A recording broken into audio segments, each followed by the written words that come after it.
আওয়ামী লীগের সময় বক্তৃতা শুনেছি, মৌলবাদী ঠেকাও।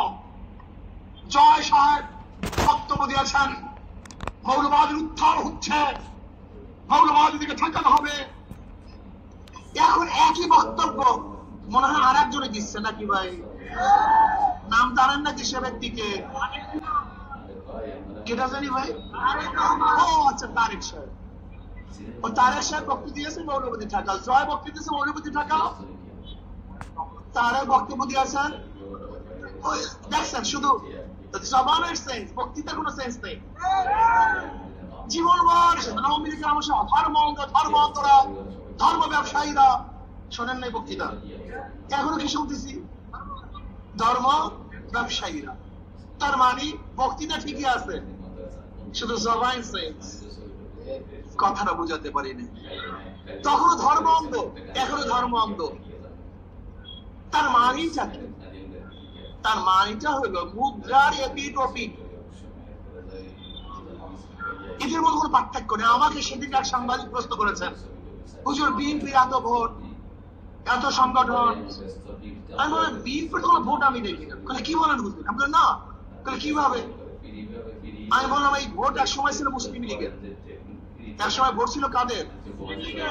পরিবর্তন হয়ে ভোট আসছে আওয়ামী লীগের, আওয়ামী লীগ পরিবর্তন হয়ে আসছে বিএনপি, বিএনপি পরিবর্তন হয়ে আসছে জাতীয় পার্টি, জাতীয় পার্টি পরিবর্তন হয়ে জোট। তার মানে ভোট পরিবর্তনশীল। ভোট কোন এক জায়গায় সিল মারা না, ভোট কাউর কেনা গোলাম না। এই ভোটাররা কাউর কাছে লেখা বসে না, গোলামি করে না। ভোটাররা ভোট কেন দেয়? শান্তি পাওয়ার জন্য। ভোটাররা ভোট কেন দেয়? মুক্তি পাওয়ার জন্য। আমাকে অনেকে প্রশ্ন করে, ভাই আওয়ামী লীগের তো অনেক ভোট আছে, যদি লিডাররা পালিয়ে গেছে, কিন্তু ভোটাররা তো পালায় নাই। যদি আওয়ামী লীগ অংশগ্রহণ না করে ভোটটা পাবে কে? আমি বললাম ভোটটা কিভাবে আপনি জানেন না তো?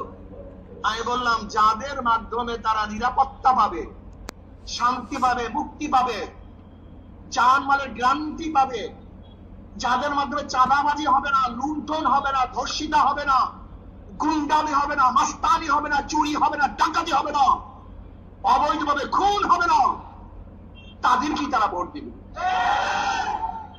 আপনারা ভাববেন না যে অমুককে ভোট দিয়ে দেবে। ভোট আমাকে অনেকে প্রশ্ন করছে, হিন্দুরা কাদেরকে ভোট দিবে? আমি বলি হিন্দুরা দুইটা জিনিস চায়। হিন্দুরা কয়টা জিনিস চায়? দুইটা জিনিস। সংখ্যালঘু আমাদের বাংলা